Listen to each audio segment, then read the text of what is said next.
कुछ तो करना है, कोई बात नहीं, कल मार्केट फिर ओपन होगा, आप कल फिर ट्रेड कर लेना। आज रिवेंज में या फिर कुछ भी जल्दी फोमो ट्रेड करोगे, हो सकता है जो हफ्ते भर में प्रॉफिट कमाया है वो एक दिन में निकल जाएगा। तो ये सारी चीज़ें नॉर्मल होती रहती हैं, ठीक है।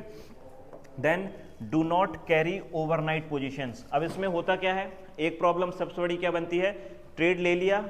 मान लो लॉस चल रहा है, 3 बज गए, एग्जिट नहीं किया, उसको कैरी फॉरवर्ड कर लिया कल के लिए, वो कन्वर्ट भी हो जाती है पोजीशन, अगर कैपिटल उतना हमारे पास फ्री है तो, ठीक है। तो उसको ओवरनाइट नहीं, अगर आज का आपने इंट्राडे ट्रेड लिया है, टारगेट या स्टॉप लॉस मिल गया, हटा दो, नहीं भी मिला है तो 320 तक आप उसको रिमूव कर दो, कल का आप कल देखना दूसरे सेटअप पे फिर से जो ट्रेड आएगा उसको लेके चलना। ये नहीं कि टारगेट भी नहीं मिला, स्टॉप लॉस नहीं मिला तो उसको मैं कैरी फॉरवर्ड कर लेता हूं, कल देख लूंगा इस पे, वो बिल्कुल मत करना, उसमें बहुत बड़ी प्रॉब्लम में फंस सकते हो, ठीक है। हो सकता है वो बहुत ज्यादा गैप अप या गैप डाउन फिर ओपन हो सकता है, और कन्वर्ट करने में भी कैपिटल भी ज्यादा रिक्वायर्ड होगा, क्योंकि 5x का मार्जिन भी हम यूज कर रहे हैं, ठीक है। तो ओवरनाइट पोजीशन बिल्कुल कैरी मत करना। Then do not average the losing trades. अब जो भी ट्रेड वे, जो भी आपने पर्टिकुलर स्टॉक बाय किया है इंट्राडे के लिए, स्विंग के लिए भी एप्लीकेबल होगा, अगर वो लॉस में जा रहा है तो उसको averaging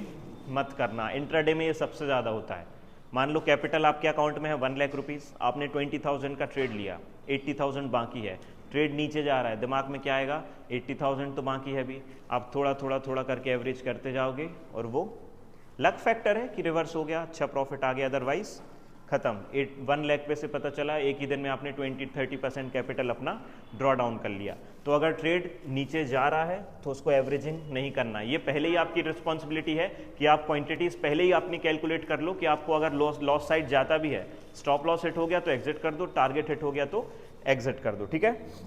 then once the order is triggered then wait till target और स्टॉप लॉस। अब ये मैं इसलिए बोल रहा हूं, अगर आप 1 ट्रेड अ डे वाला रूल फॉलो करोगे तो उसमें कई बार ये होता है कि साइडवेज में निकल जाता है ट्रेड, टारगेट या स्टॉप लॉस 3 बजे तक भी नहीं आता है, या फिर अगर 1 घंटा 2 घंटा हो चुका है लेकिन the stock is not giving any target और any kind of stop loss, फिर उसमें क्या देखता है हमें कि यार ये स्टॉक भी तो मैंने ट्रैक किया था, ये तो भाग रहा है, तो इससे तो एग्जिट करके तुरंत उसको बाय कर लिया, फिर पता चला उसमें भी स्टॉप लॉस दे गए, तो वो चीज़ नहीं। अगर ऑर्डर आपका ट्रिगर हो गया है, जो भी आपने एक पर्टिकुलर ट्रेड लिया है, उसके अलावा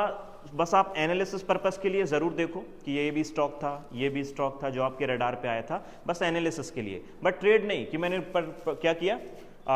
एक ऑर्डर लगाया, उस पर टारगेट नहीं आ रहा है, ना स्टॉप लॉस आ रहा है, थोड़ा सा बोरिंग लग रहा है, 1 घंटा हो गया, 2 घंटा हो गया, कोई मूवमेंट नहीं है तो मैंने एग्जिट कर दिया, ये वाली चीज़ बिल्कुल मत करना, ठीक है। ये थोड़े से बोरिंग काम लगेंगे, क्योंकि जो फर्स्ट अभी देखो स्विंग ट्रेडिंग के बाद इंट्राडे में आना थोड़ा सा इजी हो जाएगा उन लोग के लिए, लेकिन जो इंट्राडे से स्विंग पे जाएंगे उनके लिए बहुत डिफिकल्ट होता है, क्योंकि जिसका माइंडसेट ऑलरेडी स्विंग वाला बन जाएगा कि हमें तो हफ्ते भर वेट करने की आदत है, हम तो कोई प्रॉब्लम नहीं है, टारगेट 1 हफ्ते में 2 हफ्ते में, जो हैबिट में आ जाएगा जिसकी, वो इंट्राडे करेंगे तो उनको उतना ज़्यादा डिफिकल्टीज नहीं होगी, क्योंकि वो वेट करने की उनके पास हैबिट है। लेकिन अगर मान लो मेरी शुरुआत इंट्राडे से हुई और अब मैं स्विंग पे शिफ्ट कर रहा हूँ या फिर स्विंग को साथ में कर रहा हूँ, तो फिर थोड़ी प्रॉब्लम मेरे लिए हो सकती है। क्यों? क्योंकि मेरी हैबिट क्या है, अगले 1-2 घंटे में ही मुझे रिजल्ट्स मिल रहे थे डेली बेसिस पे, अब इसमें हो क्या रहा है, या तो 1 हफ्ता या 1 महीना लग रहा है डायरेक्टली, तो वो थोड़ा सा चेंज शिफ्ट करना वो प्रॉब्लमेटिक होगा, लेकिन वो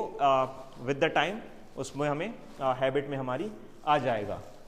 देन देखो एक ट्रेड वाला, सर एक ट्रेड वाला कर रहे हैं डेली फॉलो, मैं भी बोलूँगा आप लोग से, एक ट्रेड आप दिन का लो, अच्छा